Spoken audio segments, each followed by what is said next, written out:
Hi, mic check 1, 2, 3. Oh, that was just an IFB check.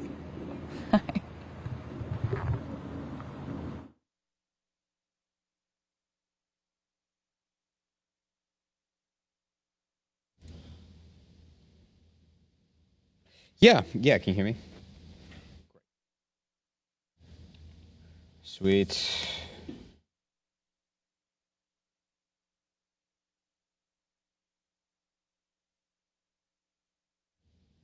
That's good. Okay.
Connecticut's #1 local news. This is Channel 3 Eyewitness News. First up tonight, we are taking a look at your weather as we get a shot at video from earlier this evening in Rocky Hill. It was the calm after the storm as heavy rain and some pretty intense wind rolled through parts of our state today. Thanks for joining us. I'm Patricia Del Rio. The storm pushed through for much of the day and even knocked out power to thousands of people at one point. Meteorologist Connor Lewis is standing by with a first check of the forecast. Connor, are we going to get more rain this weekend? Dry up a bit? What? Yeah, we got more rain on the way for tomorrow, but the first half of the day is going to be dry, so that's nice. Great opportunity to get out there and pick up all the leaves. They'll be nice and extra heavy because they'll be wet. We're also looking at some fog potential later on tonight. So that is the big and really the only worry for tonight.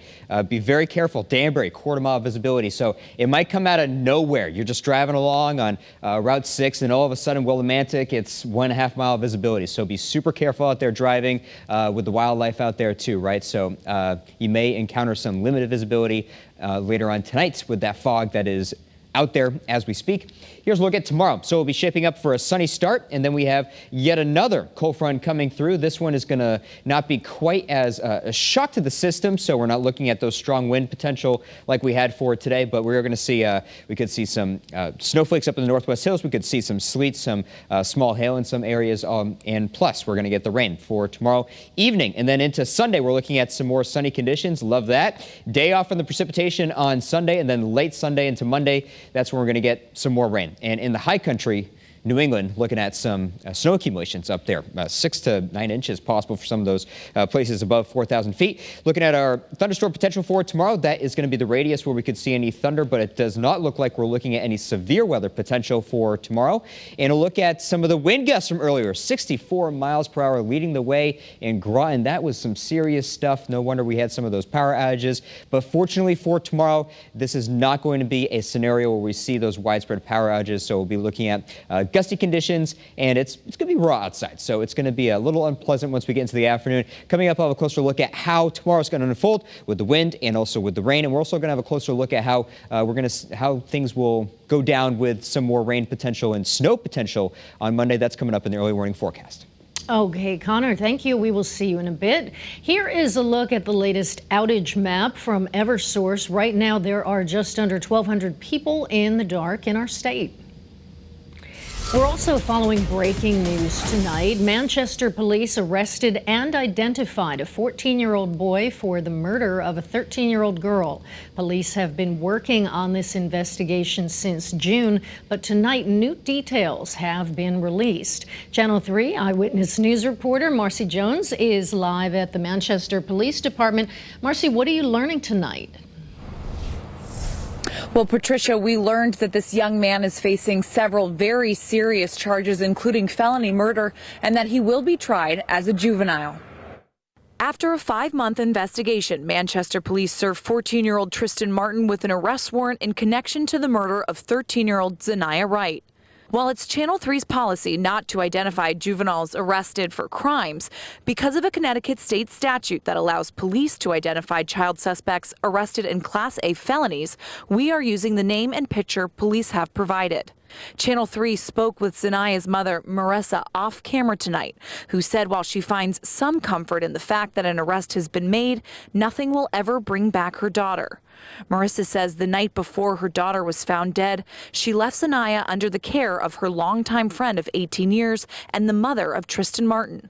The following morning, police were called to a common area in Martin's apartment complex where they discovered Zaniyah's body.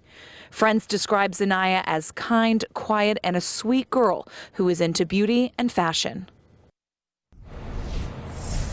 Zaniyah's mother says that she will share her side of the story when she is ready, but for now she's asking for privacy and peace in the name of her daughter's memory. Live in Manchester, Marcy Jones, Channel 3 Eyewitness News. Marcy, thank you. And we have more breaking news out of Manchester tonight. We've learned one person has died following a crash on I-84. Police tell us the car was getting off the HOV ramp when it went through the Buckland Street intersection and struck a concrete barrier. The driver died, and there's no word yet on what caused that crash. An investigation is now underway. We're following big developments surrounding the attack on the U.S. Capitol. We've learned a man from New London has been arrested and is facing charges. He's accused of taking part in the insurrection. Investigators say 24-year-old Jeremy Bausch was caught on surveillance video inside the Capitol on January 6th. We've also learned he's an employee at Electric Boat. Now to news from Hamden, where allegations of sexual misconduct have rocked a school in town. Now a teacher has been fired and police are investigating. The allegations surfaced at the Booker T. Washington Academy on Wednesday, and the teacher was fired within 36 hours. The teacher, who has not been identified, was hired back in June. School leaders held a news conference to address the situation earlier today. A parent communicated to me that she had seen a communication between a teacher and her son that was inappropriate. School officials said they contacted Hamden Police immediately, and parents and families were notified about the incident on Wednesday. Police have identified 2 people involved in a wild heist at a grocery store in Oxford, and now police in several towns are trying to figure out if they're connected to other crimes around our state. One of those was in Wallingford, where suspects were caught on camera putting TVs into a tan minivan. Police aren't releasing the names of those suspects at this time. They say this is still an open and active case. Now on to East Haddam, where a home in town was destroyed by fire, and now the owners are blaming their tenant. The fire broke out earlier this morning at a home on Falls Road. When fire crews arrived, they found the home completely in flames. They were able to put out the fire and nobody was hurt. The homeowners spoke to Eyewitness News and said they were threatened a few months ago by their tenant. That he was going to burn it down and that him and my husband could share the insurance. No, we had him served in October, and then we had to serve him again in November. So he just got his papers on Tuesday to evict. Police have not blamed anyone or released a cause of that fire, and an investigation is underway. Well, coming up next at 11, a big win for pop star Britney Spears as her controversial conservatorship is now over. We're going to have the latest from the courtroom when we return. Stay with us.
Welcome back. A big win for pop star Britney Spears tonight. A judge has ended the conservatorship that has controlled her life and her money since 2008. That news came down after a hearing earlier this evening. In September, the same judge removed her father, Jamie Spears, as co-conservator. The pop star hasn't controlled her career or her finances for nearly 14 years under that legal agreement. Now, Channel 3 early warning weather. All right, if you're on the phone with someone that's driving or you got to go hit the road here in the next hour, make sure that you're driving slower than usual because we got some fog out there, especially in some of the fog-prone areas. So down some of the river valleys in some areas, that's where we're going to see some of that limited visibility. Danbury, 0.25-mile visibility. Right now, we're seeing a lot of 10s, but certainly we could see some patches of that fog out there for later on tonight. So just be super careful. Don't want to run into a deer, right? So be careful out there. Looking at satellite radar, we got clear skies over New England, and that's also going to support some rapidly cooling temperatures. And as a result of the soaking wet ground, that's why we could see some fog potential. And we're in the middle of this pinwheel right now. In the next little flag on the pin wheel is going to come over to New England. That is that front that's pushing over into the Ohio River Valley right now, and that'll be here for tomorrow. It's going to be a swift-moving front, so by 2 o'clock, that's when we see some of those showers along western portions of Connecticut, and then by 3, 4 o'clock, it's pushing across the central portions of the state. And again, it's going to be moving pretty fast, and there should be some pretty gusty winds with it, and some mixed precipitation possible in the northwest hills. So the morning, you're good to go, but then there's all bets are off for the afternoon as far as it being nice outside, that's for sure. 8 a.m. on Sunday, we're waking up with clear skies, and then we have cloudy skies for Sunday evening, and it looks like we'll wait on those next round of rain showers for Monday morning, so mainly the first half of Monday with those showers. Looking at wind speeds right now, mainly calm across the state. That's also one of the key ingredients to get some fog potential. But for Saturday, it's going to be gusty again. And, talking about a 40-mile-per-hour wind gust, wet leaves, yeah, we could see some more tree limbs coming down. So it'd be very isolated, if anything, but can't rule out some power outages for tomorrow yet again. For the rest of Monday, we're looking at breeze, and then I would say Tuesday is breezy, and then Wednesday is breezy as well. So plenty of leaves coming down this week. Looking at visibility right now, again, 2.5 mile visibility in Willimantic right now and quarter-mile visibility in Danbury. Our temperatures right now, they're kind of all over the place here. So the shoreline definitely much warmer than it is across the northwest hills. Salisbury, could be some frosty roads by the time we get to tomorrow morning, maybe 32 degrees. Elsewhere, we're above that 32-degree mark. Here's a look at futurecasts here. By tomorrow morning, we're looking at those 30s, and then we're boosting up into the near 60. And then there's that cold front drilling those 40s across the state, so it gets cold for tomorrow evening pretty quickly. A look at Hartford right now, 44 degrees.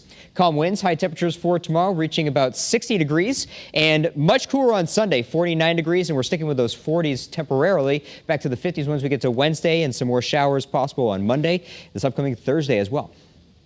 Thursday is the pick of the week. That is going to do it for us tonight on Eyewitness News at 11, but don't go to bed just yet. Week 10 of Friday Night Football is next. Have a great night.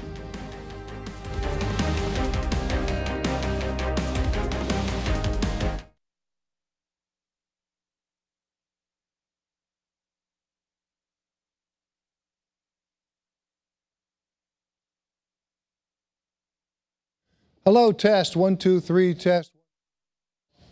On my tie.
Your town, your team, your school.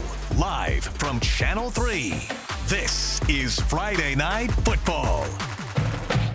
From our broadcast house in Rocky Hill, welcome in. It's week 10 of Friday Night Football. I'm Joe Zone. Glad you stayed up. Coming up tonight, I'll be joined by Mark Robbins and Harry Chickman. We'll bring you highlights from 10 games from all around the state. We begin, though, with our game of the week, the game that won our on-live voter poll.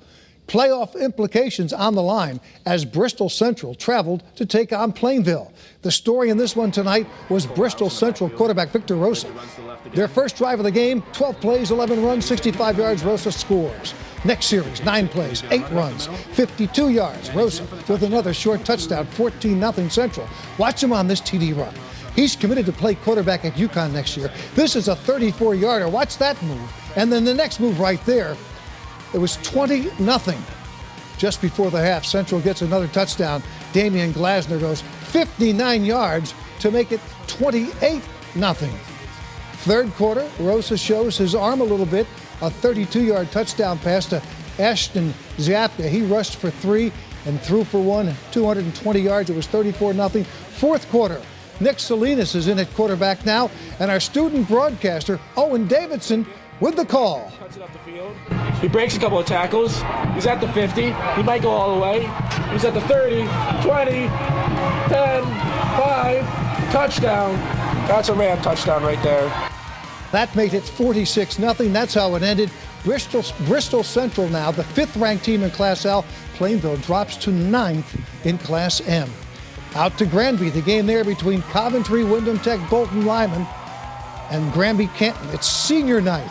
A lot of stake for Granby. They are in the Class M playoff hunt. The Coventry Co-op scores first. Logan Wilson, a short touchdown. The extra point missed, so it's 6-0. The rest of it is all Granby. Luke Mahar scores the first touchdown. 5 more after that. Granby wins it 42-6. Granby Canton 42-6, 6-2, the number 2 seed in M. Number 2, that's right, behind undefeated Killingly and ahead of Rockville.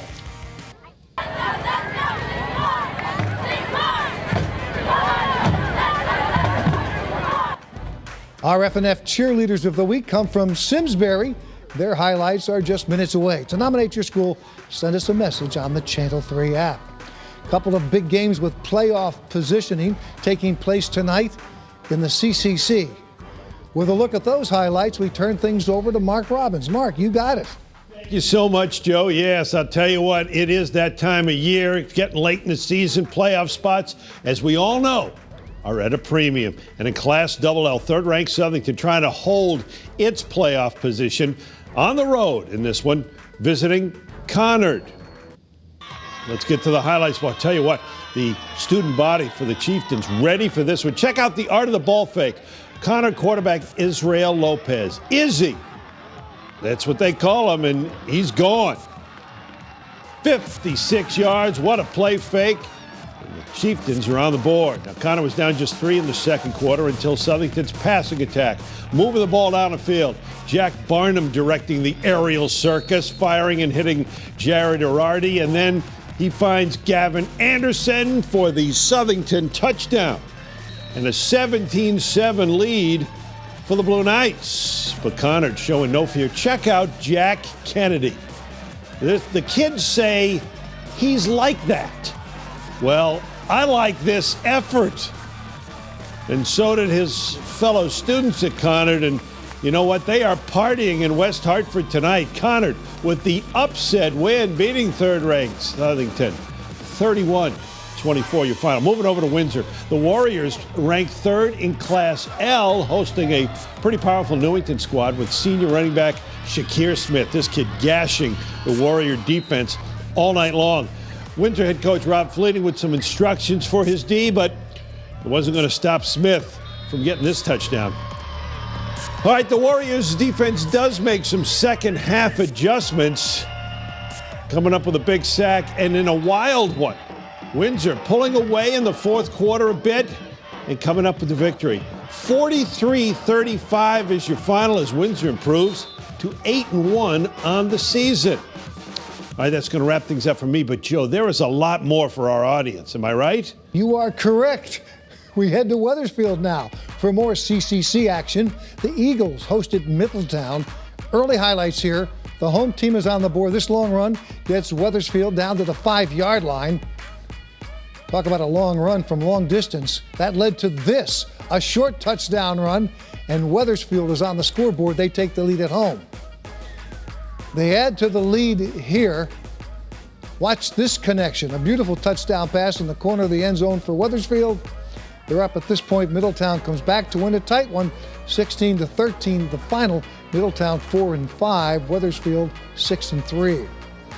Really good game in Simsbury tonight. The Trojans hosted East Hartford. Simsbury trailed 14-10 second half. East Hartford trying to add to the lead. Running back Jaden Fields breaks off a big gain before finally being dragged down. But on the same drive, the Simsbury defense comes up big. Here, the East Hartford quarterback pressured, and eventually Simsbury's Drew Hunter is there to take him down with this sack. Huge play. And eventually, Simsbury gets into the end zone late in the game. John Mariano going right up the middle and in for the Trojans. Touchdown there, and Simsbury goes in front 17-14. That ices it for the Trojans. East Hartford driving down the field. Jeremiah Hughes able to make a big interception, and that seals the deal for Simsbury. The Trojans pick up the win at home, 17-14 over East Hartford. Simsbury 5-4. They're 16th in Class Double-L. East Hartford 4-4, 17th in Double-L.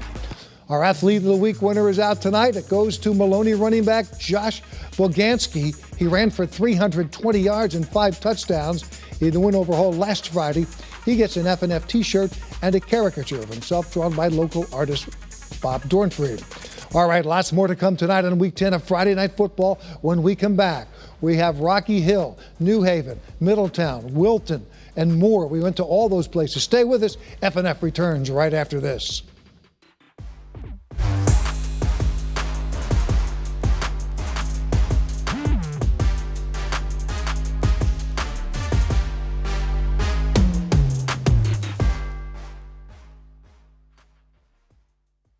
Check, check, check. Okay. When am I out of the break? What? I think I'm on in like 6 minutes.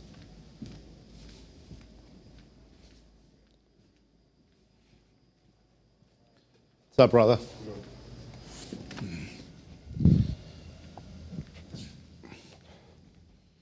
All right, I'm right here.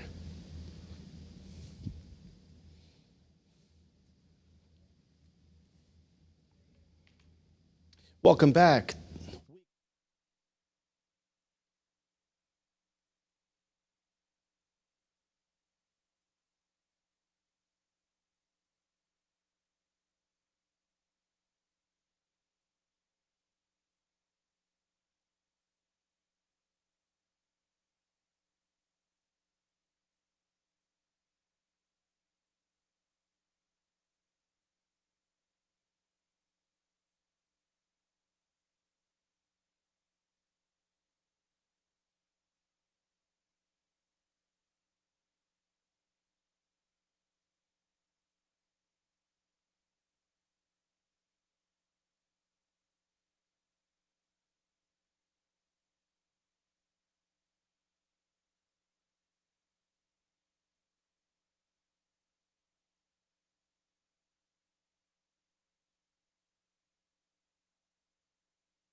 Welcome back to Week 10 of Friday Night Football here on Channel 3. I'm Joe Zone. Glad you're still up with us. Now, if you want to see the highlights once again from tonight's show, join me again at 11:45 on the Channel 3 app.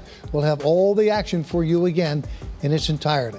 Back to the highlights now. Rocky Hill, the place tonight for a nice matchup out of the CCC. The Terriers hosted conference rival Tolland. Early highlights, and Tolland's on the board first. Quarterback Nathan Bowes does the work himself, straight up the heart of the Rocky Hill defense all the way. That's a touchdown. Tolland has a 7-0 lead, but it doesn't last. Here's the next kickoff. Rocky Hill ties it up. Frank Guerrera fields it, heads outside, turns on the Jets. He's gone. It's a long kickoff return for a touchdown. Ties things up for Rocky Hill at 7 apiece. Then their defense makes big plays. The defense stops the 4th and goal attempt from Tolland. So it's still 7-7. Tolland goes in front on this play. First up, Ryan Bosey gets the handoff, has a big gainer before finally being dragged down. And then on this play, it's Bose again up the middle, short touchdown. In Rocky Hill tonight, Tolland picks up the win 14-7. Rocky Hill 5-3. They're 9th in Class S. Tolland 6-3, 15th in Class S.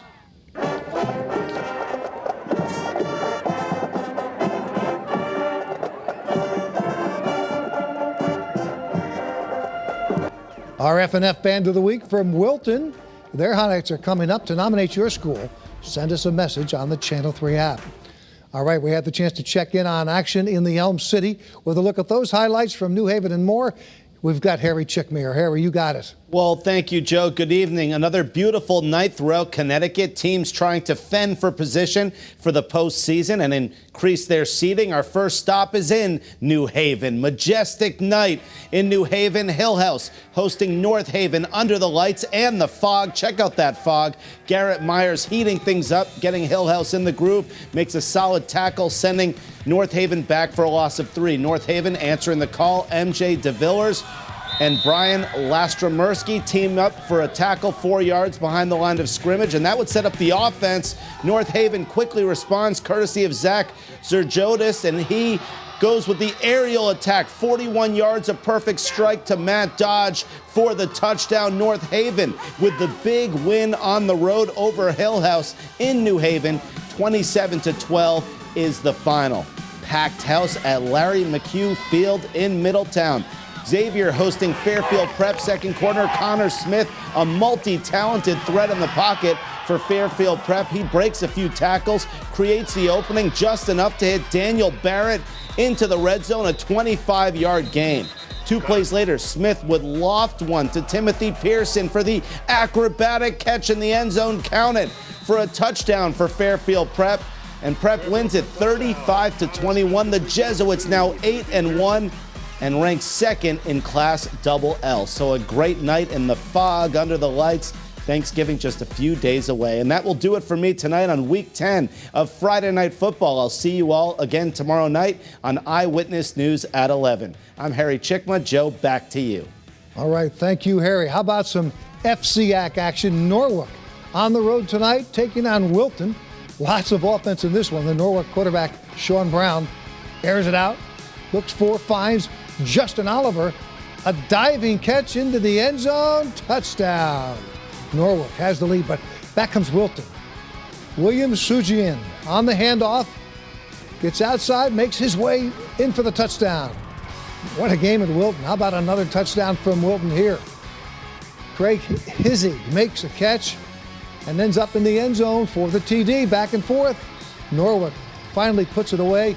Cam Edwards, a handoff, and speed past the defenders, in for a touchdown. Norwalk, a winner on the road tonight over Wilton, 41-21. Norwalk 6-3, ranked 13th in Class L. Wilton falls to 6-3. They're currently in that important 8th spot in Class L.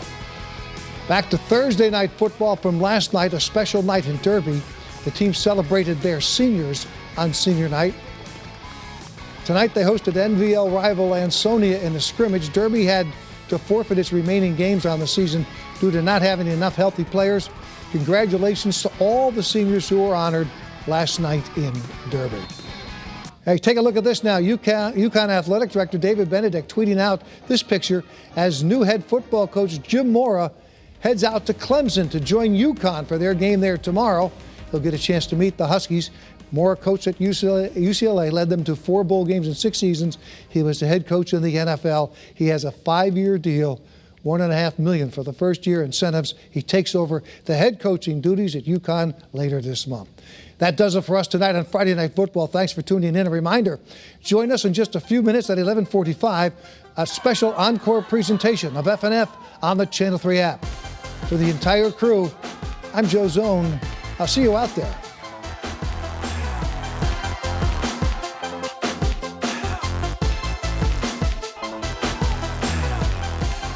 Thanks for watching Channel 3 Eyewitness News. Watch us live wherever you are on our mobile, on our streaming news app. And you can also watch us on Roku, Apple TV, and Fire TV.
Now, Channel 3 Eyewitness Sports. Good morning, Joe Zone here. We've got highlights from last night's Week 10. There's just a couple of weeks left in the regular season. Week 10 of Friday Night Football. We're going to begin with our game of the week, the game that won our OnLive poll with playoff implications. And we start right off here. The story was Bristol Central quarterback Victor Rosa. First drive, touchdown. Next series, Rosa, short touchdowns, 14-0 Bristol Central over Plainville. Watch him on this run. Rosa, he's committed to play quarterback at UConn next year. Watch this beautiful move. And then another one is the 34-yarder. His third TD of the game. Bristol Central leading Plainville 20-0. Just before the half, Central gets another TD. Davian Glasner, he goes 59 yards, and that makes it 28-0. Third quarter, Rosa, he had 220 yards rushing, shows off his arm a little bit. A 32-yard TD pass to Ashton Zapka. That made it 34-0. Fourth quarter, Nick Salinas is in at quarterback. Student broadcaster Owen Davidson with the call. He breaks a couple of tackles. He's at the 50. He might go all the way. He's at the 30, 20, 10, 5, touchdown. That's a Ram touchdown right there. That made it 46-0. That's how it ends. Bristol Central, the fifth-ranked team in Class L. Plainville drops to 9th in Class M. Out to Granby, the game there between Coventry, Wyndham Tech, Bolton, Lyman, and Granby Canton on senior night. A lot at stake for Granby. They're in that Class M playoff hunt. They're number 2 right now. Coventry Co-op scores first. Logan Wilson, a short TD, but the extra points missed, so it was 6-0. And the rest of it's all Granby Canton. Luke Maher scores the first touchdown, and there are 5 more after that. Granby Canton wins 42-6. They're 6-2. They are the number 2 seed in M, behind undefeated Killingly and ahead of number 3 Rockville. All right, Southington, the Knights visiting Conard. The student body ready to go. Check out the art of the ball fake. They got us. Conard quarterback Israel Lopez. Where is he? Is he or is he not handing off? No, he's not. He goes 56 yards, touchdown. Conard down just 3 in the second quarter. That's until Southington's passing attack moves the ball down the field. Jack Barnum directing the aerial circus. That's Jared Irardi, and then to Gavin Anderson, a Southington touchdown. Conard showed no fear. Check out Jack Kennedy. The kids say he's like that. Yeah, well, look at this effort. Wow. Looks like he's down, but he's not. The students partying in West Hartford as Conard gets the upset win, beating third-ranked Southington 31-24. All right, Rocky Hill, the place for a nice matchup out of the CCC. The Terriers hosted conference rival Tolland. We have the early game highlights. Tolland's on the board first. Quarterback Nathan Bowes does the work himself, straight up the heart of the Rocky Hill defense. He's in for a touchdown. Tolland takes an early 7-0 lead. Doesn't last. Here's the next kickoff. Rocky Hill ties it up with Frank Guerrera. Fields it, heads outside, turns on the Jets. He's gone. Believe me, he's gone. A long touchdown. It's 7 apiece. Then the defense makes big plays. The defense stops the 4th and goal attempt. We're still tied at 7. Tolland goes in front here. First, Brian Bosey gets the handoff. It's a big gain before finally being dragged down. And that led to Bose again. Up the middle for the short touchdown. Good game in Rocky Hill. Tolland picks up the win 14-7. Rocky Hill 5-3. Tolland is 6-3. That's some of last night's Friday Night Football show. I'm Joe Zone. I'll see you out there.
Your town, your team, your school.